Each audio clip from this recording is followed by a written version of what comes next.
So I got some black olives and I stuck them on the stick, kind of like shish kebabs, right?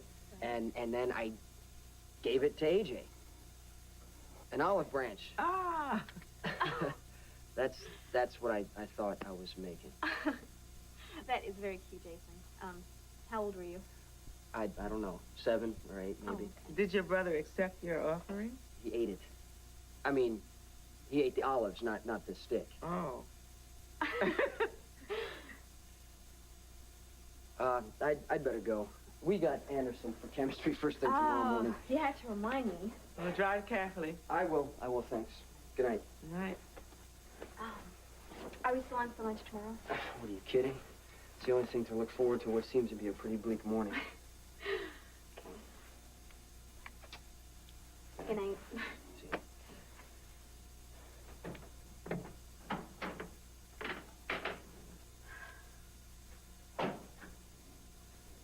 Grammy, please don't start. Did I say anything? You say more with silence than most people do in a day's worth of talking.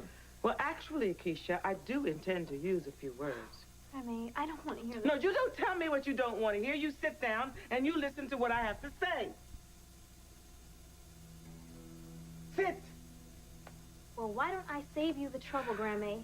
You want me to stop seeing Jason, even though he's the nicest, sweetest guy I've ever met. Keesha, I respect your right to make your choice. I do.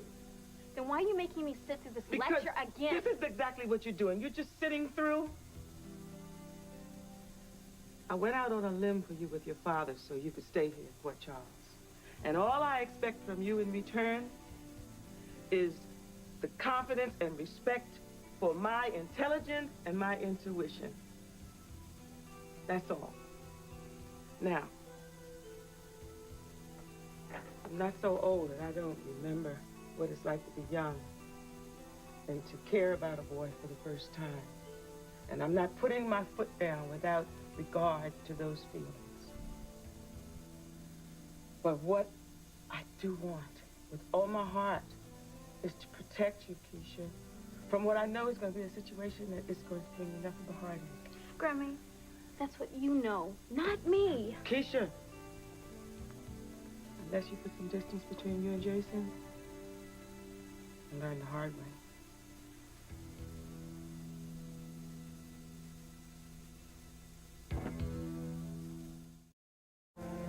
I cannot believe we're doing this again. I feel like I'm in some parallel universe or something, Grammy. You look like my grandmother, your voice is the same, but the things that are coming out of your mouth are incomprehensible. I thought I made myself fairly clear. Grammy, you are the fairest person I know, the last one who'd make arbitrary judgments on another person. If anything, you're too accepting. You take everyone at face value. But a kind and caring, principled man like Jason comes along. Someone who cares about me from a pure place in his heart, and you want to separate us for no good reason. Now, I've given you my reasons, Grammy, Keesha. they do not make any sense. Who cares what happened between our families 1,000 years ago? Jason and I are here now, Grammy, and we are good together. We are good for each other. You tell me this, how good are you going to be for each other if it turns out that Edward Quartermain killed your uncle? Grammy, you do not believe that. What if I'm wrong?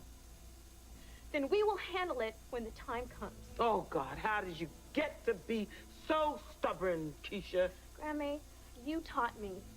You're the one who always told me to think for myself, to trust my instincts. And I am, for the first time in my life, and you're freaking out and trying to make it wrong. I am not a little girl anymore, Grammy. And I am not gonna ask permission this time. Jason is a part of my life now, and that's just the way it is.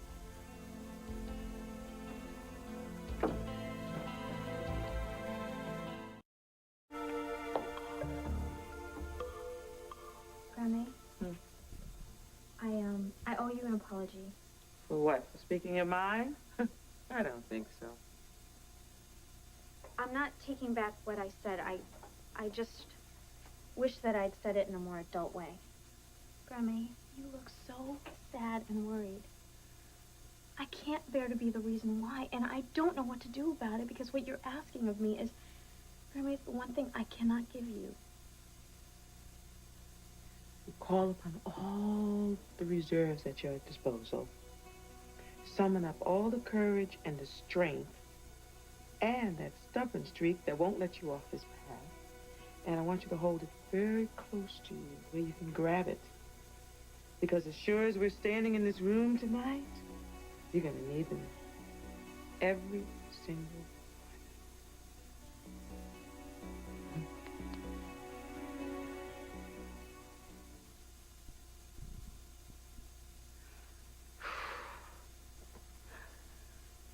Do you understand at all, Grammy, or do you think I'm just going through some adolescent rebellion phase? No, I understand, and I think you're right. I've told you to trust your instincts ever since you were old enough to listen. Yeah. I think I'm the one that's wrong because I have been trying to protect you from your life, which isn't mine to do. And I know you're going to follow your heart. But I think you've chosen a road that's going to cause you nothing but heartache, Keesha. I know this.